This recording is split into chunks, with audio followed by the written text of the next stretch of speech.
find hope in a world full of disappointment?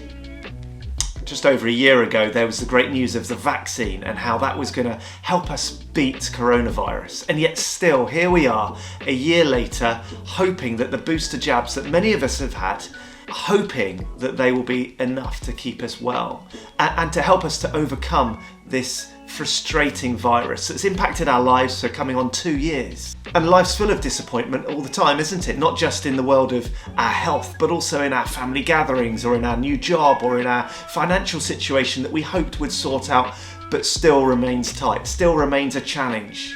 How do you deal with disappointment in life? And actually, hope is something that helps us to manage our disappointments. But what if we can't find something to put our hope into? Because the very things that we put our hope into end up failing, end up letting us down, and we feel overwhelmed and frightened about the year that is ahead because we've got nowhere to place our hope. To live without hope is to cease to live. That's what Fyodor Dostoevsky said. See, hope is something that we need. It's a part of our makeup. It's a part of how we're created and designed. And when we don't have hope, we feel disappointment. We feel failure or rejection or abandonment. We feel crushed and we feel unsure of how to move forward. The feeling of being hopeless is one of the strongest and hardest emotions to deal with. Like me, I imagine you probably quite like roller coaster rides. Some people don't, but many of us do. The thrill, the adrenaline, the twists, the turns, the unexpected nature of a ride. And yet we feel like we've been on a roller coaster ride for over 2 years and actually you're ready to get off. You don't want to stay on it. You're not going to jump off and then join the queue again and jump back on it. You're done. You need to calm down and settle because life has been full of this roller coaster experience, but actually we feel sick. We've had enough, and in fact, we don't hope for more. We're disappointed with what we've been through, and we want to see change. And maybe that's why we need something to find our hope in.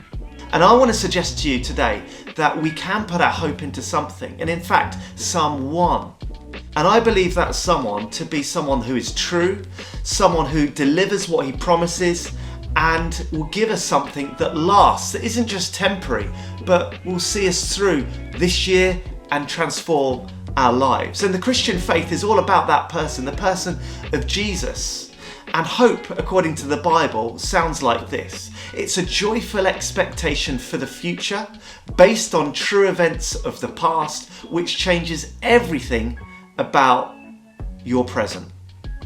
And if you want to find out more about that, then I'd love to invite you and see you come along to a Hope Explored course, which will be starting soon at Barton Church. It's a short course that helps us discover the hope of Jesus for all people. It's going to look at themes like peace and purpose, help us figure out what the biblical hope is and how that can make a difference to your life right now, today. And as we look at Jesus' life, his death, his resurrection, it will begin to help us see how we can put our hope in someone that will deliver and that will and can bring lasting change.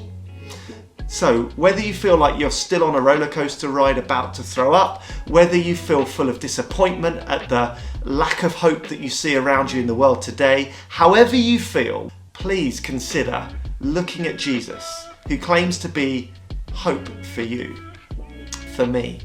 And why not get in touch with me? Contact us via the church office email, via our YouTube or social media, and we'd love to meet up and discover more about how Jesus can answer this big question. How can we find hope in a world full of disappointment?